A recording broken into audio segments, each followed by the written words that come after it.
Assalamualaikum warahmatullahi wabarakatuh. Perkenalkan, nama saya Rizky Wahyuda dengan nomor NIT 18.1.09.017 dengan mata kuliah yaitu Perencanaan Pelayaran dengan dosen pengampu kami yaitu M. Habib EY STRPI MSc. Saya berasal dari Politeknik Kelautan dan Perikanan Dumai dengan prodi Perikanan Tangkap. Dan apabila ada masukan atau kritikan nanti di bawah di akhir komentar, boleh dikomentar di bawah deskripsi tersebut. Terima kasih. Nah, perencanaan pelayaran.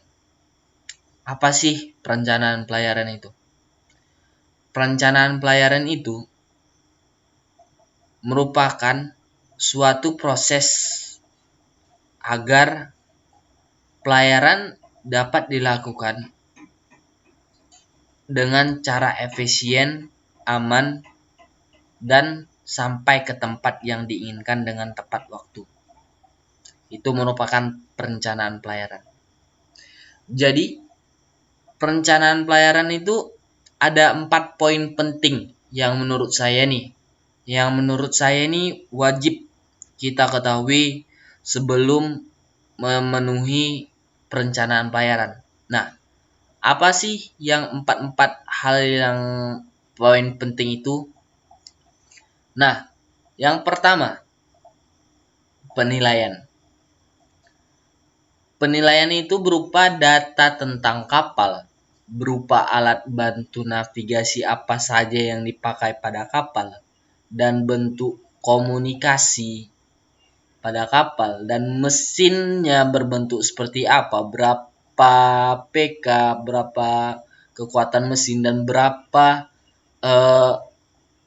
bahan bakar yang dipakai oleh mesin tersebut, dan informasi tentang navigasi dan informasi tentang rute pelayaran. Jadi informasi tentang rute pelayaran, apakah di pelayaran itu yang sedang kita track itu terjadi bagaimana, apakah ada perubahan-perubahan tentang boya-boya yang ada di sekitar track kita, dan apakah ada gosong-gosong yang track yang kita lalui. Nah, yang kedua itu perencanaan. Perencanaan ini merupakan merencanakan rute pelayaran di peta sesuai dengan kondisi perairan. Jadi perencanaan ini poin yang kedua, yang bagaimana perencanaan ini harus dirancanakan sematang mungkin dan seefisien mungkin agar kapal dapat cepat sampai dan irit bahan bakar dan tentunya selamat. Itu merupakan tujuan utama dari perencanaan. Lalu yang ketiga apa? Yang ketiga ialah pelaksanaan. Nah, pelaksanaan ini sebelum kita bertolak dari pelabuhan harus mempertimbangkan pertama lokasi sekitar, baru penerangan, baru keadaan darurat atau urgent yang apabila kita terjadi di kapal atau insiden-insiden di kapal, kita dapat meminta bantuan kepada sekitar dan ada informasi-informasi dengan keadaan darurat. Itu merupakan poin yang terpenting juga. Jadi poin yang terakhir yang menurut saya yang penting itu yang harus diperhatikan.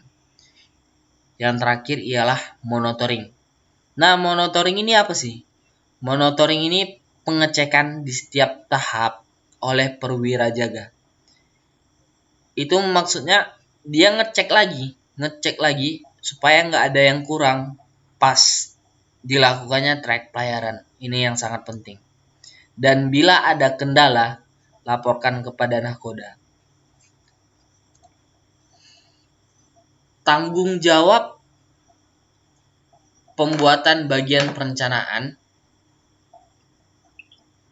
itu bertanggung jawab kepada nahkoda untuk merencanakan pelayaran dengan menugaskan Mu'alim 2 untuk membuat voyage planning atau perencanaan pelayaran. Dan jika pelayaran itu insular, maka langsung diambil oleh nakoda. Artinya kalau misalnya perencanaan pelayaran itu terjadi masalah atau problem, bisa diambil langsung oleh nakoda dan diperhatikan oleh nakoda. Dan selanjutnya Mu'alim 2 ini berfungsi ditugaskan untuk membuat proyek planning dari awal dermaga sampai ke dermaga tujuan dengan efisien. Hal-hal yang harus diperhatikan pada saat perencanaan pelayaran dan voyage planning.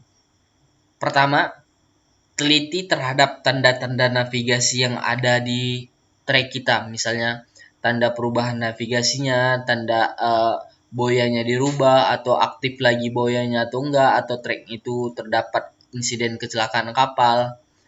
Dan yang kedua itu detail trek pelayaran yang pada peta yang baik. Jadi treknya itu harus detail dan se-efisien mungkin. Dan yang ketiga, pada saat di perairan terbatas. Pada saat perairan terbatas ini harus dibilang harus diperhatikan kali. Karena kita nggak tahu di perairan terbatas tuh ada gosong yang timbulkah atau insiden-insiden apa yang terjadi selanjutnya. Yang keempat itu apabila menggunakan parallel index. Nah, parallel index ini itu suatu metode digunakan untuk mencek secara terus-menerus pergerakan kapal untuk mengikuti trek atau lintasan yang telah direncanakan oleh navigator, yaitu Mu'alim 2. Oke, next. Buku-buku bahan terbitan publikasi navigasi itu peta-peta laut dan katalog peta atau folio peta dan peta khusus. Antara lain peta pandu, peta cuaca, peta arus, peta angin. Daftar-daftarnya daftar suar, daftar pasang surut, daftar arus pasang, daftar ilmu, pelayaran, daftar pelampung, dan rambu. Baru rambu yang tidak berpenerangan. Baru selanjutnya berita pelaut, BPI atau NTM. Baru almanak nautika, baru buku panduan bahari, dan yang terakhir route-route yang dianjurkan untuk kapal dan musim tertentu sesuai dengan PK mesin. Nah, selanjutnya ialah peta.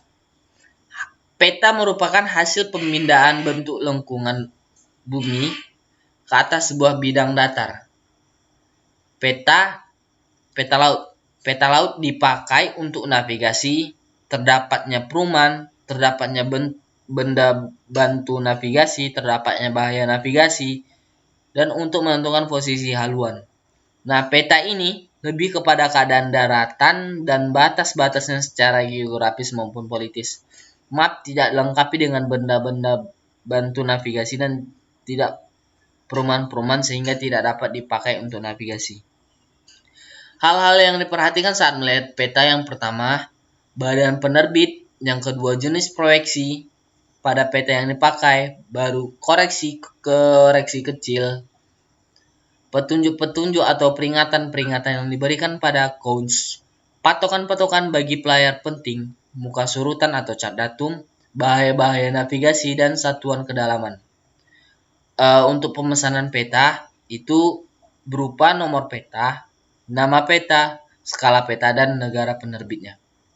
Nah, simbol-simbolnya bisa Anda lihat pada layar monitoring ini. Pada layar ini itu ada simbol batas daerah tidak dipetakan, baru garis pantai di peta, baru dia pantai batu-batu karang seperti ini, lumpur juga seperti ini, bukit pasir, baru garis pantai yang ini tidak dipetakan, garis air tinggi, garis batas bawah, bakau-bakau, pasir, pantai batu atau bukit kerikil. Nah, selanjutnya itu ini kalau tanda begini tempat berlabuhnya kapal. Kalau tempat ini tempat berlabuhnya kapal yang kapal-kapal kecil. Baru ini karantina, baru ini kantor syah bandar, baru perikanan Sero, baru kantor perwira kesehatan, penangkapan ikan, stasiun penjaga pantai, eh, perangkap ikan selam, dan stasiun pandu, dan banyak lagi, eh, simbol-simbol yang ada dipakai di peta laut. Nah, proyeksi peta itu terbagi atas tiga, yaitu azimutal, baru silinder, baru kerucut.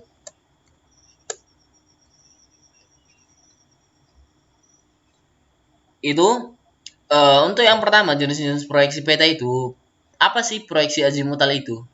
Proyeksi azimutal merupakan proyeksi peta untuk menggunakan bidang datar sebagai proyeksinya.